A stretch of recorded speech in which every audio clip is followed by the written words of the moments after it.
I grew up in a very violent atmosphere, heavy drinking, unfaithfulness, remembering from my early days, even in the crib, of trembling because of the fighting that was going on around me.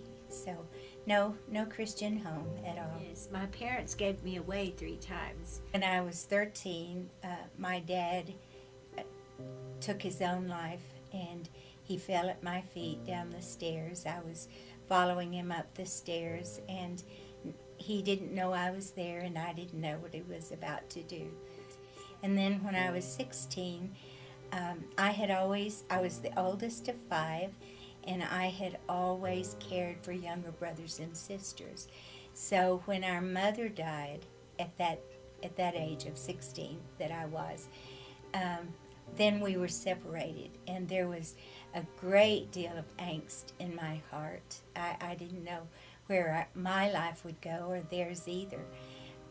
So I went to live with one aunt, and after 2 months, she said, "I just can't deal with you. You cry too much, so you'll have to find another place to live." So I went to another aunt. Our grandparents had said, "You must live with relatives. You cannot live with strangers." So I went to another aunt 7 miles away, and she did not invite me in. She came to the door and said, "Ed and I have decided we don't want to take any of you children, and I'm sorry about that." And she walked away. When I was 17, my best friend died drowning in the water as he was trying to teach me to swim. So that was another horrible incident. And so since I had lost a brother when I was 3, and then my dad, my mother, this friend, I was just determined that I was not supposed to live past 20 or 21. I must be, pretty bad in God's sight for all of these things to happen. I became a Christian at the age of 9 in an unusual way, and the word salvation struck my heart so strongly. So I began begging teachers around me, "Please tell me what this word salvation means." They would lead me from one to another. Finally they said, "Well, we'll get the pastor to come and talk to you." And he said, "Take that home and read it, honey. You're really too young to understand much."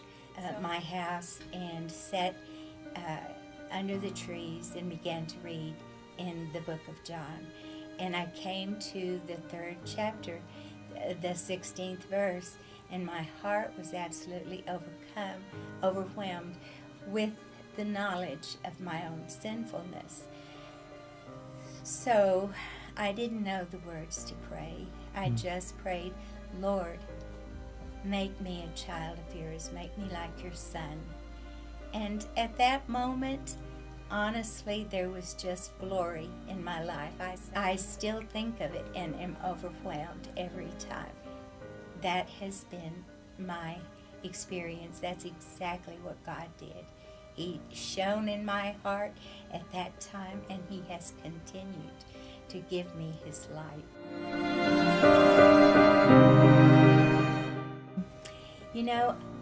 In retrospect, I know that I was, because I stuffed all of that down and just lived in the moment.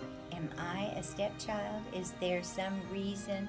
Is there something I have done that makes me not totally acceptable with it? And when it came out, it was a mess, because I really thought I was going to lose my sanity. I had to be hospitalized for 5 weeks because I was so depressed. When I went through that breakdown, it all just mounted. I couldn't get out from under the heap of what I felt at that point.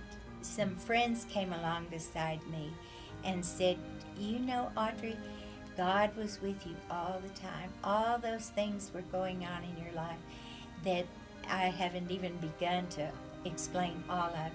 He was there with you, and He was loving you, and He was holding you up in times when you were just, a puddle of tears, because he is greater than the pain that you have suffered. He is greater than the brokenness of your life. And his promise in Romans 8:28 that all things work together for good to those who love the Lord, who are the called according to his purpose.